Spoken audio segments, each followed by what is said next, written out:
দর্শক, রাজনৈতিক দলগুলোর সাথে জাতীয় ঐকমত্য কমিশনের দ্বিতীয় দফার 12তম দিনের বৈঠক আজ। এ নিয়ে আরো জানাতে সরাসরি যুক্ত হচ্ছেন সহকর্মী আশিকিন প্রিন্স। প্রিন্স, বৈঠক কয়টা নাগাদ হতে পারে? নেতাকর্মীরা এসেছেন কিনা?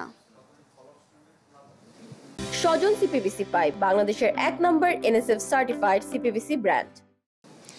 শারিকা, হয়তোবা কিছুক্ষণের মধ্যে এই আলোচনাটি শুরু হবে।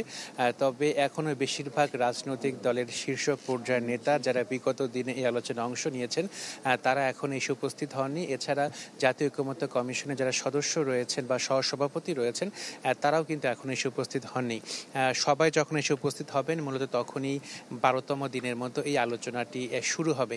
আজকে 3টি বিষয় নিয়ে আলোচনা হবে, যার মধ্যে রয়েছে তত্ত্বাবধায়ক সরকার ব্যবস্থা, জরুরি অবস্থা ঘোষণা এবং প্রধান বিচারপতি নিয়োগ। এই 3টি বিষয় নিয়ে আলোচনা হবে। যদিও এর আগে এই 3টি বিষয় নিয়ে রাজনৈতিক দলগুলোর সাথে আলোচনা হয়েছে এবং যেখানে রাজনৈতিক দলগুলো আংশিক ঐকমত্যে পৌঁছেছেন, এটি আরও বৃহত্তর ঐকমত্যে পৌঁছানোর জন্য মূলত আবারও এই বিষয়গুলো নিয়ে আলোচনা হচ্ছে।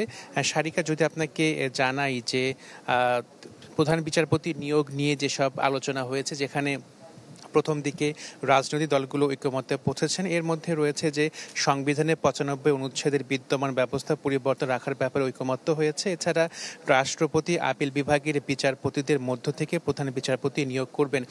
তো এটি 10 জুলাই যখন আলোচনা হয়েছিল তখন মূলত রাজনৈতিক দলগুলোর মধ্যে ঐকমত্য হয়েছিল এবং এই বিষয়গুলো নিয়ে আরও আলোচনা করার সুযোগ রয়েছে বলে আবারও এই বিষয়গুলো নিয়ে আলোচনা হবে। এছাড়া জরুরি অবস্থা ঘোষণা সংক্রান্ত যে বিধান রয়েছে সংবিধানে, সেই বিষয়টি নিয়ে কিন্তু আলোচনা হয়েছে, যেখানে রাজনৈতিক দলগুলো আংশিক ঐকমত্য হয়েছেন এবং আরও বিস্তর বা আরও বিস্তৃত পরিসর ঐকমত্যে পৌঁছানোর জন্য মূলত আজকে আবারও এই বিষয়গুলো নিয়ে আলোচনা হচ্ছে।